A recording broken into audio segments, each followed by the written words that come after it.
Hey Stellar Stars, today I'm going to be reading you the story of Jack and the Beanstalk. Before we begin, I wanted to tell you this is out of one of your books, your HMH reading books. And before we're going to prepare to read, so our genre study is fairy tales. Fairy tales are old stories that have made up characters and events that could not happen. As you read Jack and the Beanstalk, look for the beginning, middle, and ending of the story, the characters who are not found in real life, an ending that is happy, storytelling phrases like once upon a time, happily ever after. Then you're also going to tell and set a purpose. As you read, I want you to retell the story in your mind. You know how we say, like on this page I learned, just to be thinking about the retell. Use your own words to tell what happens in the beginning, middle, and end of the story. Now in this story, we're going to see that the words swipe, whacked, whimpered, and plenty are used in this story. So we're also going to be using a plot diagram after the story to fill out. And so I want you to be thinking about this. It looks like this, and we've done one of these in class before. So I want you to be thinking about this while we're reading the story. First, enjoy the story, and then also be thinking about. So we start this off with the beginning, and in the beginning you write your characters. Number one, well, first you write your title, and then the first thing that you do is you write your characters here, and then you go up and you write the setting, the when and the where of the story. And if you want to move over here, that's fine, but it goes up like a mountain. And then you have the conflict problem of the story. That's number 3. Number 4 is the climax. The turning point is the climax of the story. And then that's number 4.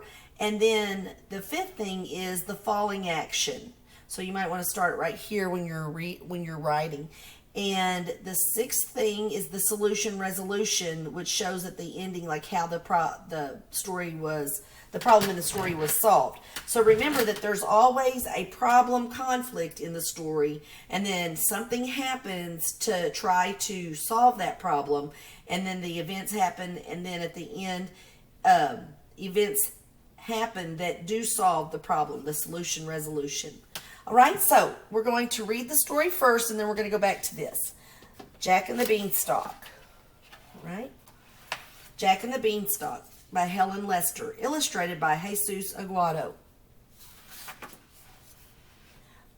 Once upon a time, a boy named Jack lived with his mother in a poor little hut. What money they had for food came from selling milk from their cow Musetta. But when old Musetta stopped giving milk, they knew they would have to sell her. So Jack and the cow hiked into the village. Hours later, Jack returned alone with a handful of beans. Beans? Beans. Mom's not going to be too happy. You've got to be kidding me, yelled Jack's mother. You were supposed to sell Musetta for money. Beans can't buy food. But the beans are so pretty, said Jack. This is a mess, sighed his mother. Jack went outside and planted the pretty beans in a sunny spot. He gave them a drink of water. Maybe, just maybe, they would grow. And grow they did.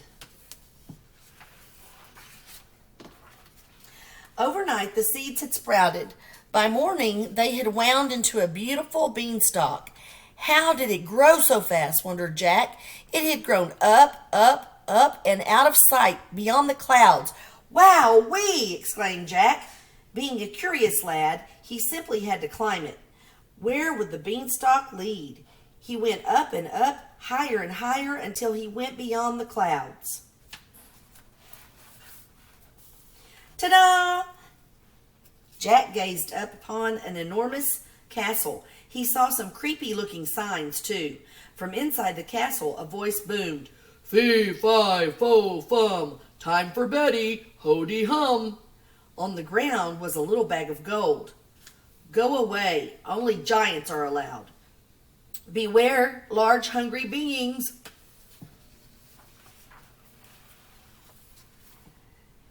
Jack looked left and right, and swipe, down the beanstalk he went with his treasure. The big sleeper surely wouldn't miss such a small bag. At the sight of the gold, Jack's mother allowed herself to smile. The next morning, Jack climbed the beanstalk again. Fee, fi, fo, fum, time for Betty, ho-dee hum. Good timing, thought Jack, and this time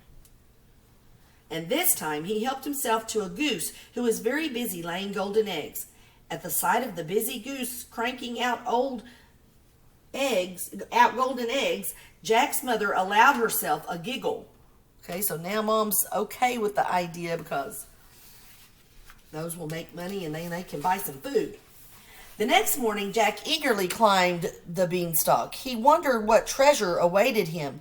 Oh dear, he did not find what he had expected. Fee, fi, fo, fum, where on earth did you come from? From down on earth, replied Jack. Well, I came up my beanstalk, which is in earth. You see, I gave it sunshine and water and... But the giant was not interested in Jack's gardening skills. He was hungry. Jack, being nimble and quick, hurried down the beanstalk. As the giant followed and was halfway down, Jack grabbed an axe, whacked the beanstalk, and splat! There went the giant. My toe hurts, whimpered the giant, and how will I get home? I'll show you, said Jack kindly. First, he showed the giant how to water the beanstalk. Together, they cared for the plant. It grew up and up beyond the clouds. Now the giant could climb home, and Jack bought Musetta back. He returned everything he had taken from the giant. The gentle giant told his new friends they could keep the goose. From that day on, Jack, his mother, the goose, and Musetta had plenty to eat and lived happily ever after. Once in a while, they invited the giant down for a giant feast. These feasts always included plenty of leafy beanstalk greens. All right, so now that we have read the story, now what we're going to do is we're going to go back to our diagram, and I'm going to show you one that's already made out. So, again, we write the title, and the title is Jack and the Beanstalk, okay? And then the first thing are the characters, Jack, Jack's mother, oh, and I forgot, and the giant, and I want to put maybe a little star so we know. And then number 2, the second thing is the setting. The when, it was daytime. The where, it was Jack's house, and the giant's house. Okay? And then number 3, the conflict problem. Jack and his mother need food to eat. Jack's mother tells Jack to go and sell the cow for money to buy food. Instead, Jack comes home with magic beans, no money for food, and Mom gets mad. Okay, and if I want to, I can put a little place there so that stays out of the way. The fourth thing is the climax. Jack plants magic beans and they make a giant beanstalk. Jack climbs the beanstalk and finds a castle where a giant lives there.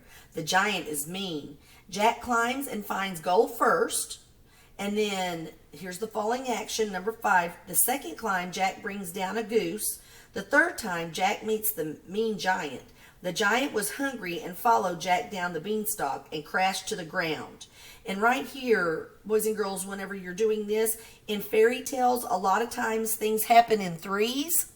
So, you know, like this one where he gets the gold first, then he gets the goose. Then the third time, the giant falls down. So, just know that the climax is what happens to start the falling action of what's trying to solve the problem. And then at the bottom, number 6, the resolution solution is Jack watered the beanstalk and it grew. Oh, I'm sorry. Let me go back up here. Number 5, the falling action. The second climb, Jack brings down a goose. The third time Jack meets the mean giant, the giant was hungry and followed Jack down the beanstalk and crashed to the ground after Jack, cut it down. The resolution solution was Jack watered the beanstalk and it grew so the giant could go home. Jack's mom, and the giant became friends and visited often. All right, so there is a plot diagram. So again, let me put it here again so you can see. What you're going to do is, this is the one that you can refer back to if you need it. But